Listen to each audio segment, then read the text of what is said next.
Korea, sebuah negeri yang kini terbagi dua, tetapi memiliki sejarah panjang yang penuh peperangan, intrik politik, dan kejayaan. Dari kerajaan kuno hingga dinasti besar, dataran Korea telah melalui berbagai perubahan kekuasaan selama ribuan tahun. Kali ini kita akan menyusuri jejak sejarah dari zaman kerajaan pertama hingga berdirinya dua negara Korea yang kita kenal hari ini.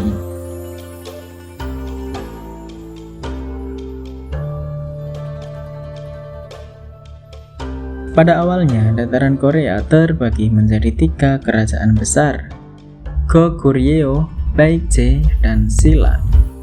Goguryeo berdiri di utara adalah kerajaan yang kuat dan sering berperang dengan dinasti Tiongkok. Mereka terkenal dengan pasukan berkuda yang tangguh dan benteng-benteng besar yang sulit ditembus.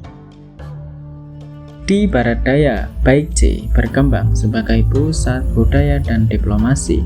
Mereka memiliki hubungan dekat dengan Jepang dan menyebarkan ajaran Buddhisme.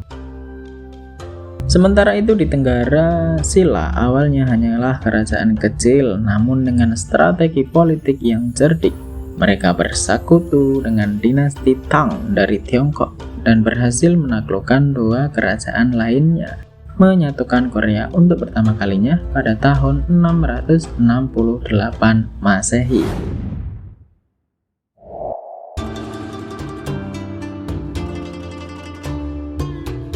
Setelah kemenangan itu, Silla bersatu menguasai hampir seluruh semenanjung Korea. Seni dan budaya berkembang pesat, serta menjadi zaman keemasan Buddhisme di Korea. Namun di utara, sisa-sisa Goguryeo mendirikan kerajaan Balhae.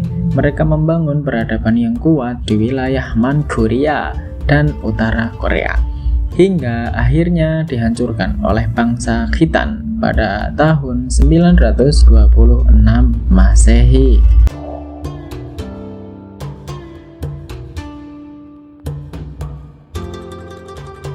Setelah runtuhnya Silla, Korea kembali bersatu di bawah dinasti Goryeo pada tahun 918.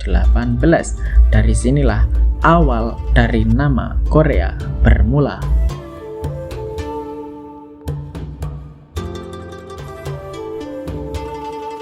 Dinasti ini membangun sistem pemerintahan yang kokoh berbasis Konfusianisme dan Buddhisme. Seni porselen Goryeo menjadi salah satu yang terbaik di dunia kala itu. Namun kejayaan ini lalu terganggu oleh invasi Mongol pada abad ke-13.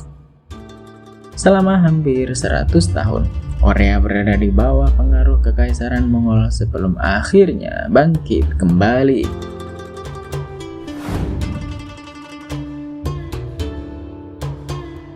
Pada tahun 1392, dinasti Goryeo tumbang dan digantikan oleh dinasti Joseon.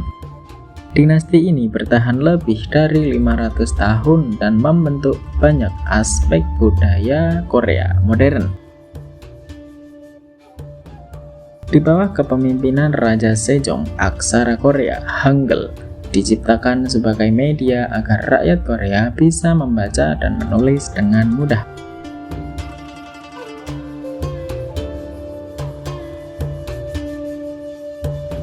Namun dinasti ini juga banyak menghadapi ancaman, termasuk invasi Jepang pada tahun 1592 dan serangan dari dinasti Qing pada tahun 1636.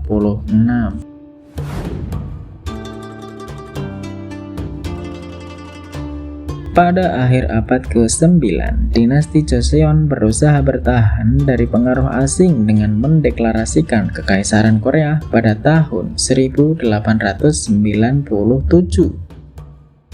Sayangnya, usaha ini gagal. Jepang yang semakin kuat akhirnya mencaplok Korea pada tahun 1910 dan menjadikannya bagian dari Kekaisaran Jepang selama 35 tahun.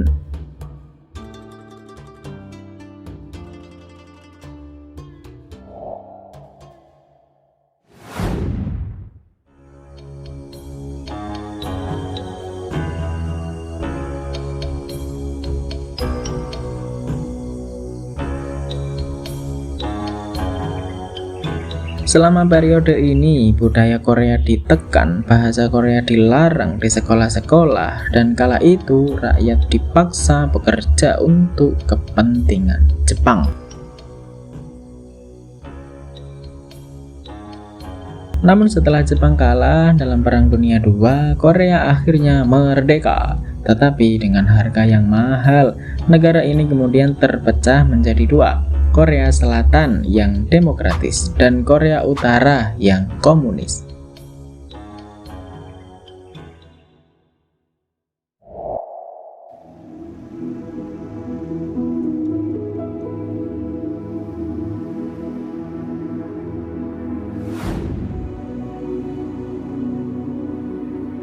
Dari kerajaan pertama hingga kerajaan modern, sejarah Korea adalah kisah tentang perjuangan, ketahanan, dan kebangkitan. Warisan dari dinasti-dinasti besar ini masih terasa hingga hari ini dalam budaya, bahasa, dan identitas bangsa Korea.